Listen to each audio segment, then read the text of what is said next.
Welcome in then to the latest edition of Extra Time. Frank Leboeuf is with us. That's Ali, back from your holidays. Well, thank you. Did you have a lovely time? Yes, I sure did, Dan. Oh, that's very nice. It was great. Yeah? A lot of time with the family. Oh.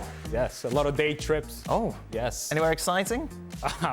Particularly enjoy the candle shopping trip. That was wonderful. You went to a shop just for candles? Yes. Isn't there one in the mall just down the road? Yes, this was think about the one in the mall and Yes. multiply times 10. It was an experience. Wow, Ali. A lot of Was it close? smelling candles. Wow, what a treat. What a lovely way to spend your holiday. Candles. A lot of candles. Wow. And with everybody. Oh, with the whole family? Oh, and the girlfriend as well. All right, not your girlfriend. No. No, she's at home. No. My lovely wife. I love you, babe. My oldest son and his girlfriend, Molly. Oh, okay, beautiful, right? And We name checking everyone. Yeah, absolutely. Just making sure that everybody knows where I was. Everyone was at the candle factory. What a treat. What an experience that was. Oh, dear. You know, after 5 of them, each one of those candles smelled the same. Well, yeah, I don't know why you do that to yourself. Because I'm a loving husband, Dan. Goodness gracious me. Family man. I'd throw myself out the car. Ali, Joan Laporta names your strikers coach at Barcelona. The same way goalkeeper coaches exist. How can you help this Barca team score goals? Well, some of it has to do with the service that is actually not coming. We saw in the game today the multiple opportunities for crosses to come in, and there's just not quality behind those crosses. Mm-hmm. And another thing that can help the strikers is movement of the ball. And what we're seeing from Robert Lewandowski is that not only is he not scoring the opportunities that are presented to him whenever those do happen, there is very little movement from him away from the ball. And today's game in particular, there was space in behind, which he was unwilling to run into that space. I'm not asking for him to run 50 yards to get on the end of the pass. I'm asking him to do the diagonal movement, the 10, 15-yard movement. So I would stress that with him, with Vitor Roque, with Ferran Torres. If they're able to time the runs correctly and the delivery is going to be there, then the responsibility is on the striker to finish the chances. But they're not even getting to that point. They're not even getting to the point to where they're missing opportunities. The build-up is not quite there. The service is not quite there. And when it is there, what we're seeing a lot from Lewandowski is, I wanted the ball there, not here. Hands this and hands that and all this. And if you're a guy that is trying to play the ball to your striker and all you see from your striker is this, that, and the other, guess what? You're looking somewhere else. You're looking somewhere else. Oh, you're going to complain, you're not going to get the ball. Simple as that. Frank, what would be worse? I don't know which context would be worse. Barcelona finishing outside the top 4, Manchester United not qualifying for Europe, or Chelsea finishing in the bottom half of the table?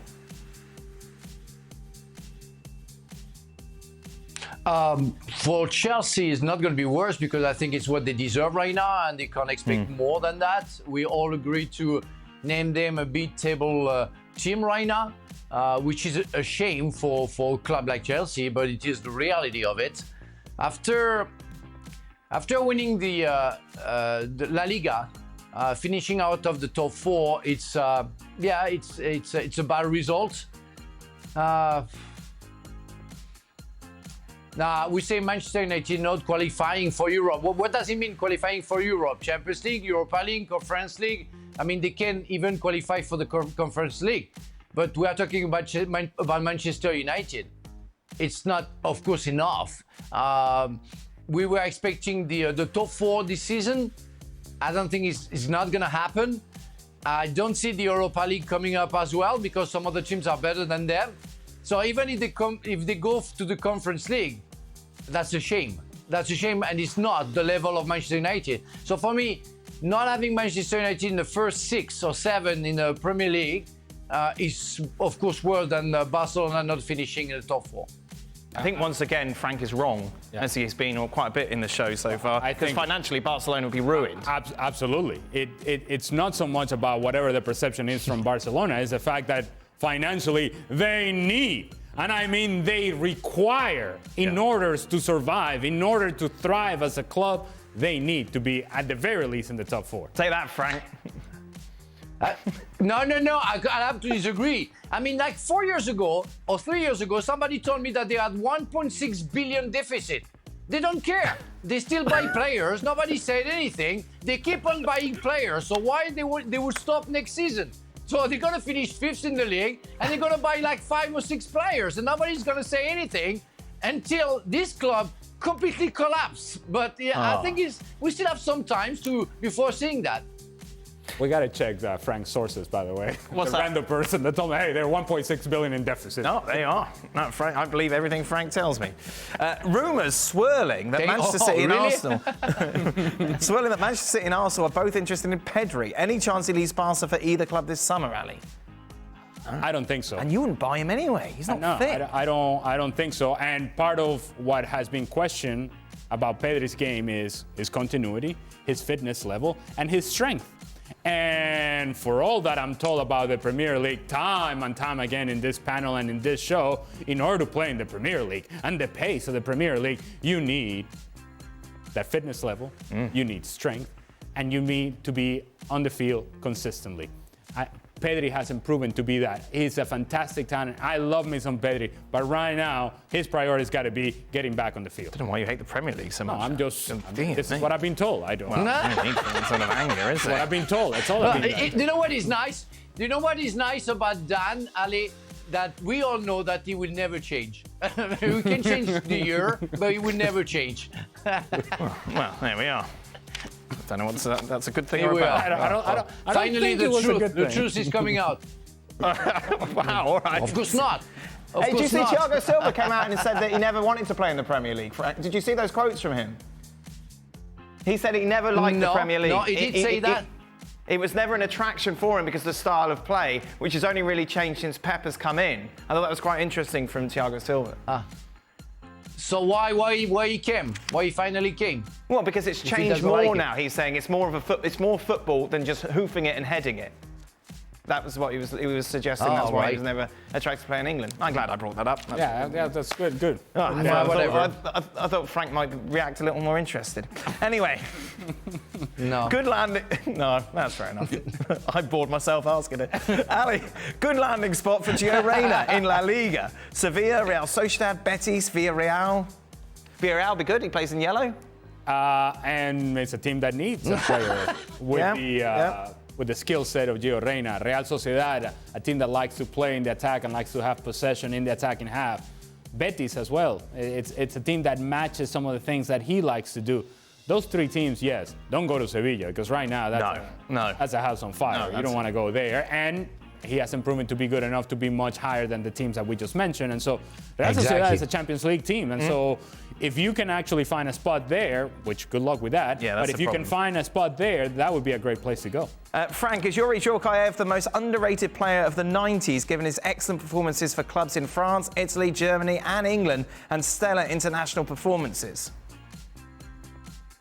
For those who don't know Youri, yes, he is underrated, but the specialists and all the former players who have played with or against him will tell you that the guy was absolutely tremendous. He was such a lovely guy to play with, except defensively, he didn't really care. He wasn't really involved. But every time he was on they say on the string of getting out of the team, and every club that he played for, he was scoring the goal or he was having the game that he needed. He was he gave an assist on the second goal against Brazil in the World Cup.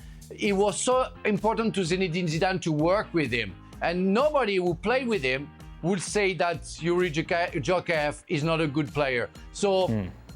For those who say that Djokaeff is underrated, no, I wouldn't say that, but let's say that the people who know Youri, who have played against or with, know exactly the level of Youri Djokaeff. And Youri Djokaeff was one of the top players as a 9.5, I would say, top player in the world.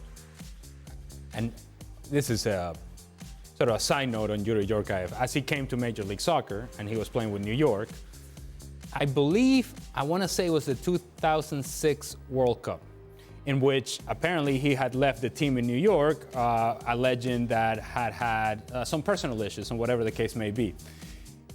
the World Cup is going on, they pan to the stands, and Youri Djokaeff is watching the game. Yes, brilliant. While his team is on the field here in Major League Soccer. That's fantastic. Youri, what? Yeah. For Ali, who was better in their prime, Luis Suarez or Carlos Tevez? I'm going to say Luis Suarez. More consistently productive than Carlos Tevez. Carlos Tevez, there's a fire to his game, and it almost fell at times when he was with Boca, and also, of course, when we saw him in the international career. It's like there were moments in which he would carry a team with that passion and that fire. But on a weekly basis, what we saw from Luis Suarez and the level of productivity, I think, at his best, was better than what we saw from Carlos Tevez. Final question for you, Frank. It's about the theatre, darling. Start, bench, drop. These theatre districts: London, Paris, New York. Whoa.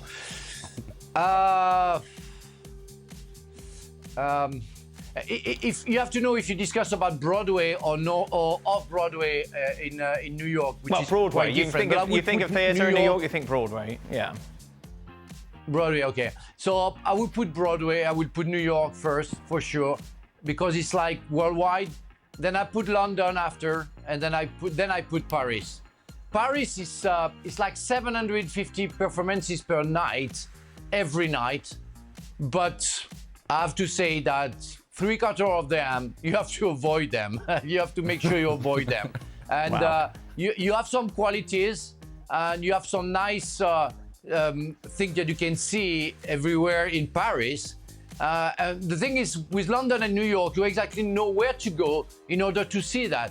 It's a little bit everywhere in Paris that you're going to see some theaters or location where you can see a performance.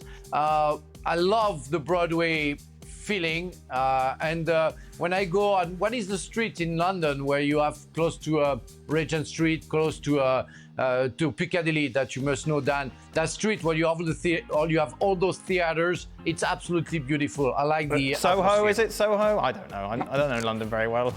No, it's Soho, Salisbury Road, maybe. I don't something know, like that. Frank. I never could afford to go to that part of You London. don't know. Where's your culture, Dan? But it's not. It's not the theatre district of London. Definitely not. Well, it's not too someone far. It's in Soho. Yeah, you're right. It's in Soho, and you have to go. It's not too far from Piccadilly. It's beautiful. Well done. There we go. Yeah, no, I like the ambience. Yeah. So somebody went to see Frank's play and tweeted me a review. Okay, here we go. I spent the past week in Paris and had the pleasure of seeing you, talking about Frank, in Hernie Fiscal. Hilarious play, love the sly football jokes, and especially when Frank breaks the fourth wall and addresses the audience. Bravo.